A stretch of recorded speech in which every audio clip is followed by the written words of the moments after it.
उस वक्त की सरकार रामायण को दूरदर्शन पर दिखाने के सख्त खिलाफ थी। सूचना प्रसारण मंत्री वीएन गाडगिल को डर था कि इससे हिंदू भावना भड़केगी और भाजपा का वोट बैंक बढ़ जाएगा। नेताओं का तर्क था कि सरकारी चैनल पर एक हिंदू सीरियल देश में भेदभाव बढ़ाएगा। हालांकि ये भी कहा जाता है कि राजीव गांधी खुद चाहते थे कि रामायण महाभारत जैसे शो बने, लेकिन सिस्टम ने रोड़े अटकाने में कोई कसर नहीं छोड़ी। सागर साहब महीनों दिल्ली में मंत्रालय के चक्कर काटते रहे। उनके पायलट एपिसोड बार बार रिजेक्ट हुए। कभी कहा गया आपको संवाद लिखना नहीं आता, कभी सीता के कपड़ों पर आपत्ति निकाली गई। उन्होंने 3-4 अलग वर्जन बनाए, सब खारिज। और फिर वो हुआ जिसकी किसी ने कल्पना नहीं की थी। कहा जाता है कि सूचना प्रसारण सचिव एस गिल चुपचाप एक एपिसोड की सीडी घर ले गए और अपनी बूढ़ी माँ को दिखाई। गिल की माँ राम की परम भक्त थी। एपिसोड देखते देखते उन्हें लगा जैसे उन्होंने साक्षात भगवान राम के दर्शन कर लिए हों। लेकिन जब बेटे ने बताया कि ये शो शायद कभी आएगा ही नहीं, तो उस माँ ने घर में अनशन शुरू कर दिया। जब तक रामायण की अनुमति नहीं मिलती, मैं एक दाना नहीं खाऊंगी। एक माँ की जिद के आगे आखिरकार सरकारी फाइल हिल गई और अनुमति मिल गई। खबर संसद पहुंची तो अनुमति वापस लेने की कोशिशें शुरू हो गई, लेकिन तब तक देर हो चुकी थी। चिट्ठी हाथ में आते ही सागर साहब दिल्ली छोड़ चुके थे। तीर धनुष से निकल चुका था। जनवरी 1987 में दूरदर्शन का फोन आया। 2 हफ्ते में पायलट चाहिए। सागर साहब ने रातों रात अपने 4 शूट किए हुए एपिसोड काट जोड़कर एक एपिसोड तैयार किया और 25 जनवरी 1987 को गणतंत्र दिवस से ठीक एक दिन पहले रामायण पहली बार टीवी पर आई। उस दिन भारतीय टेलीविजन हमेशा के लिए बदल गया। पर यह सोचना कि आगे सब आसान था, गलत होगा। ना वीएफएक्स था, ना बड़ी तकनीक, कास्टिंग तक एक जंग थी। मजे की बात यह कि रामायण की लगभग पूरी टीम विक्रम बेताल से ही आई। राजा विक्रम बने अरुण गोविल को राम का रोल मिला।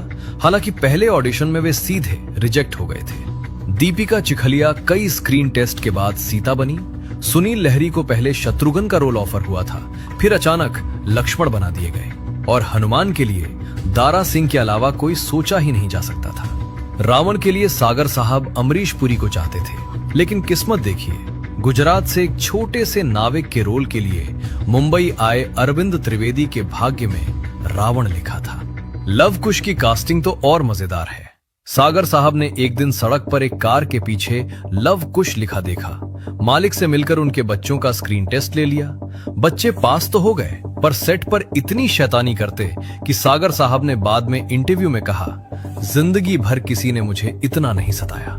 आखिर में उन्हें काबू करने के लिए तरकीब निकाली गई।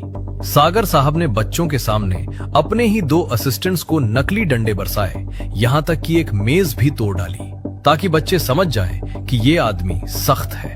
और वानर सेना, उसके लिए गांव-गांव ढोल बजवाया जाता, जिसे 10 रुपए कमाने हैं वो बंदर बन जाए। शूटिंग उम्बर गांव के वृंदावन स्टूडियो में करीब 550 दिनों तक चली और हर बड़ी चुनौती का जवाब जुगाड़ था। तीरों के टकराने के चमकते इफेक्ट SE 2000 नाम की मशीन से बनते थे।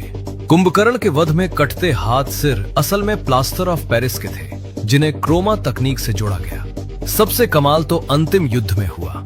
एक्स्ट्रा कलाकार गिने चुने थे, तो सेट पर जगह जगह शीशे लगा दिए गए और ऐसे कोनों से शूट किया गया कि परछाइयों से मुट्ठी भर लोग, हजारों की सेना लगने लगे। हनुमान की उड़ानें तारों से खींचकर फिल्माई गईं। और फिर कुछ ऐसे किस्से हुए जिन्हें सुनकर आज भी रोंगटे खड़े हो जाते हैं। महीनों ढूंढने पर भी सुग्रीव के लिए कोई नहीं मिल रहा था कि एक रात 3 बजे एक पहलवान सेट पर आया और बोला, मैं आपका सुग्रीव हूँ। कद काठी में वो ठीक वैसा ही था जैसा चाहिए था। और उसी रात शूटिंग शुरू हो गई। और काग भुषुंडी वाला दृश्य, एक कौवे को कैसे समझाया जाए कि बाल राम के पास बैठकर खेले, ये तो नामुमकिन था। पर एक दिन सेट पर अचानक एक कौवा आकर ठीक उसी पेड़ पर बैठ गया जहां जरूरत थी। सागर साहब ने हाथ जोड़कर कहा, काग भुषुंडी महाराज, आप आ गए। ये बच्चा राम का रोल कर रहा है, थोड़ी देर इसके पास बैठिए। और कहते हैं कि कौवा सच में उतरकर बच्चे के पास आ बैठा। 10 मिनट तक पूरी शूटिंग में अपनी जगह रहा और शॉट खत्म होते ही उड़ गया। सागर साहब की आंखों में आंसू आ गए।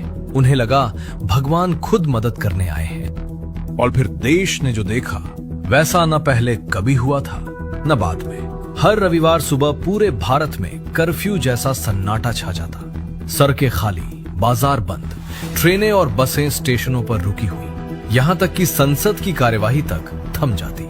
लोग नहा धोकर, अगरबत्ती जलाकर, चप्पल उतारकर टीवी के सामने जमीन पर बैठते। शादियों की तारीखें टाल दी गईं। कहा जाता है कि डॉक्टरों ने इलाज रोक दिए और कुछ लोगों ने तो अपनों का अंतिम संस्कार तक रामायण खत्म होने के बाद किया। पटना से तो एक और अजीब कहानी आई। वहां के एक मानसिक चिकित्सालय में मरीजों और आसपास के बंदरों में खाने को लेकर रोज झगड़ा होता था। एक डॉक्टर ने सोचा कि मरीजों को रामायण दिखाई जाए, शायद हनुमान की कहानी से कुछ असर पड़े। और कहते हैं कि फिर हर रविवार मरीज और बंदर साथ बैठकर रामायण देखने लगे। एक दिन एक बंदर पेड़ से गिरकर मर गया, तो मरीजों ने उसे राम भक्त मानकर उसका अंतिम संस्कार किया और एक छोटी सी समाधि बना दी। पर इतनी भक्ति के बीच एक तूफान भी आया। सागर साहब का मानना था कि वाल्मीकि रामायण का उत्तरकांड बाद में जोड़ा गया है। उनके राम अपनी पत्नी पर शक नहीं कर सकते, इसलिए उन्होंने अपनी रामायण राम के राज्याभिषेक पर खत्म कर दी। जनता भड़क उठी। लवकुश की कहानी कहाँ है? वाल्मीकि समाज ने कड़ा विरोध किया। लोग सड़कों पर उतर आए, दंगे तक हुए, सरकारी संपत्ति जली और मंत्रियों के फोन आने लगे। हर दबाव झेलने वाले सागर साहब को आखिरकार झुकना पड़ा। उन्होंने अलग अलग संस्करण पढ़े, एक ऐसी कथा चुनी जिससे वे सहमत हो सके और उत्तर रामायण के नाम से लवकुश की कहानी बनाई। हालांकि कहा जाता है कि मुकदमों और विवादों के चलते वे उसकी शूटिंग पर जा ही नहीं पाए, सिर्फ स्क्रिप्ट लिखी। और अंत में आंकड़े खुद कहानी कहते हैं। 25 जनवरी 1987 से 31 जुलाई 1988 तक चली इस रामायण को बीबीसी के अनुसार 65 करोड़ लोगों ने देखा। शो 55 देशों में प्रसारित हुआ, 16 भाषाओं में डब हुआ और दुनिया का सबसे ज्यादा देखा जाने वाला धार्मिक शो बनकर रिकॉर्ड बुक में दर्ज हुआ। हर एपिसोड करीब 9 लाख में बनता था और 40 लाख कमाता था। कुल 23 करोड़ की कमाई। उस जमाने में जब बड़े सुपरस्टार्स की फिल्में 10 करोड़ नहीं छू पाती थी।